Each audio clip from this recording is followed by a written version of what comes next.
केंद्रीय विश्वविद्यालय हिमाचल प्रदेश को सेंटर ऑफ एक्सीलेंस के लिए चिन्हित किया गया है। सेंटर ऑफ एक्सीलेंस के तहत सीयू को मिलने वाले प्रोजेक्ट के अंतर्गत करीब 8 करोड़ रुपए की ग्रांट मिलने की संभावना है। ट्राइबल विषय पर प्रस्तुत प्रेजेंटेशन के आधार पर CUHP को सेंटर ऑफ एक्सीलेंस के लिए चिन्हित किया गया है। गौरतलब है कि CUHP को A+ यूनिवर्सिटी के बाद इस संस्थान को रिसर्च यूनिवर्सिटी में कन्वर्ट करने का लक्ष्य रखा गया था, जिसके चलते संस्थान ने रिसर्च पर फोकस किया। संस्थान को लगातार प्रोजेक्ट मिल रहे हैं। पिछले 2 साल में सीयू को करीब 8 करोड़ के प्रोजेक्ट मिले हैं। सीयू के इंटरनेशनलाइजेशन की ओर भी संस्थान आगे बढ़ रहा है। रिसर्च में सीयू के पेटेंट बढ़ रहे हैं। अब तक टूरिज्म विषय में 8 पेटेंट सीयू के हो चुके हैं, जबकि अन्य विषयों में पेटेंट बढ़ रहे हैं।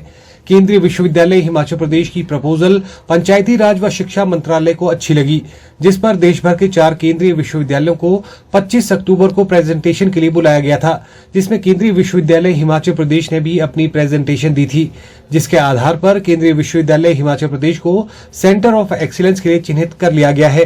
ये एक स्कीम थी जो मिनिस्ट्री ऑफ पंचायती राज की, और मिनिस्ट्री ऑफ पंचायती राज ने मिलकर के मिनिस्ट्री ऑफ एजुकेशन के साथ एक कुछ प्रपोजल्स मांगी थी केंद्रीय विश्वविद्यालयों से। तो 16 विश्वविद्यालयों से ये मांगी गई थी, और 16 में से उन्होंने जो पहली स्क्रीनिंग हुई थी उसमें से 8 विश्वविद्यालय चिन्हित किए थे।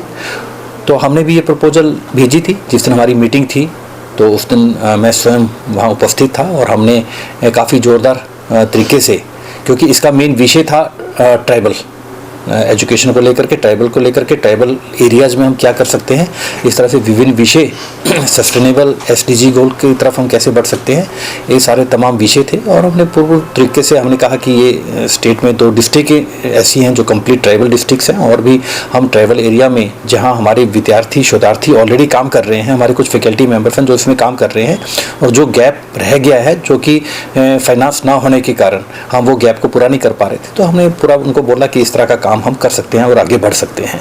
मुझे लगता है कि ये प्रपोजल उनको हमारी अच्छी लगी, और उसके बाद 4 विश्वविद्यालयों को उन्होंने 25 अक्टूबर को उन्होंने प्रेजेंटेशन के लिए बुलाया था। हमने प्रेजेंट किया, वहाँ प्रेजेंटेशन दी। मुझे खुशी इस बात की है कि हमारा विश्वविद्यालय चिन्हित कर लिया गया है, और हमें जो है अभी तय नहीं है, लेकिन 7-8 करोड़ रुपया ग्रांट जो है हमें मंत्रालय की तरफ से मिलेगी, और बहुत अच्छा है। और मुझे लगता है कि स्टेट को इससे बहुत बड़ा फ़ायदा होने वाला है, क्योंकि ट्राइबल एरियाज़ में जितने भी कोई विषय थे, अनछुए विषय थे, और जो काम हो रहा है जहाँ गैप है, उस गैप को ये विश्वविद्यालय अपने काम से सेंटर ऑफ एक्सीलेंस के द्वारा पूरा कर पाएगा।